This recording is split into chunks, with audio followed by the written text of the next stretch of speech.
Welcome back, students. We are doing the second chapter of geography, that is landforms. In the earlier classes, we have discussed about mountains, its kinds, and the formation of mountains. We have also discussed about valleys, its kinds, and the formation. This is the third part where we will be dealing the another landform which is called the plateaus. A plateau, what is a plateau? So a plateau is an elevated area with a more or less level land on its top. It has a large area on its top and a steep slope on its side. They are 600 to 1500 meter above sea level. Plateaus cover almost 18% of the Earth's surface. They are also called high plains or tablelands. Plateaus occur in every continent and take up a third of Earth's land. Plateaus, like mountains, can be young or old. So the Deccan Plateau in India is one of the oldest plateaus. So now we'll come to know how are they formed, how are the plateaus formed. So plateaus are formed by many withering and eroding agents such as volcanic magma, extrusion of lava, running water, and glaciers help in the formation of plateaus. So when the molten magma rises from its mantle, it moves towards the surface of the Earth's crust like in a volcano. A plateau can be formed during the rising process. A large flat area of rock is uplifted. The magma does not break through but instead raises a section of the rock up to form a plateau. Plateaus are also landforms that were formed millions of years ago due to constant action of winds, water, glacier on the land surface.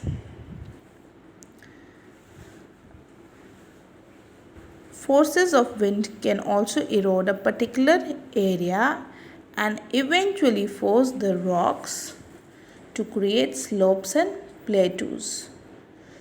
Even naturally, a mountain or another type of landform could be reduced into a plateau. So, what are the classification, the types of plateaus?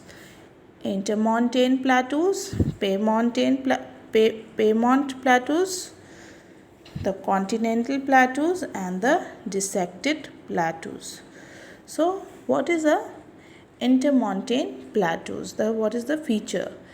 Intermontane plateaus border around the fold mountains. They can either border them or be a part of the mountain range itself. They are the highest plateaus in the world. They have nearly horizontal rock layers which are raised very high by vertical movements of the earth. The plateaus of Tibet can be a good example of a intermontane plateau. Then comes Piedmont plateaus. These plateaus are situated at the foot of the mountains.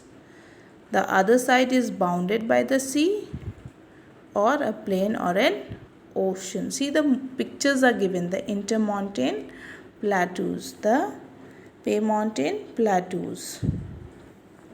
So the Piedmontane plateaus,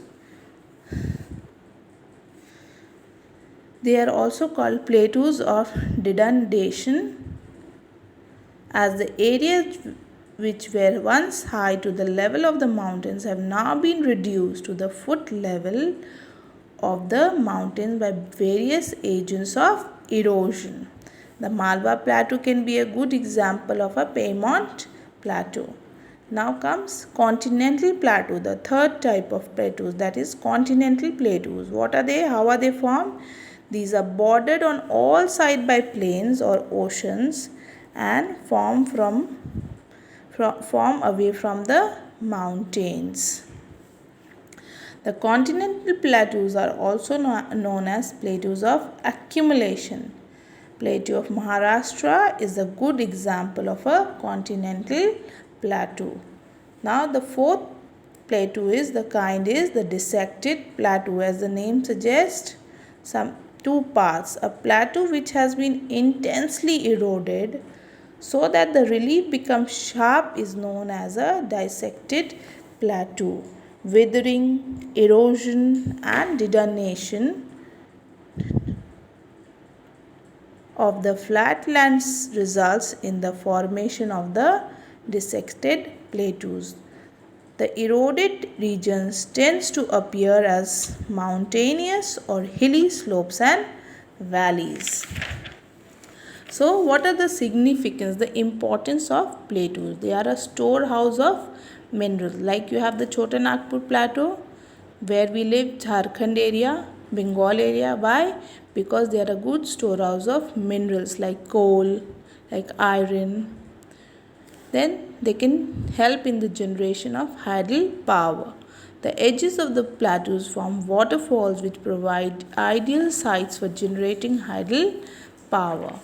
Then because of the cool climate, the higher parts of the plateaus have a cool climate even in tropical and subtropical regions, and it is very apt, a good place for animal rearing and agriculture. Plateaus have large grassland areas which are suitable for animal rearing, especially sheep, goat and cattle. So, and it is very fertile, the soil is very fertile for agriculture. So we have finished the third part, plateaus, the third landforms. In the next video we will deal with the last landform in this chapter, that is the plains. Thank you.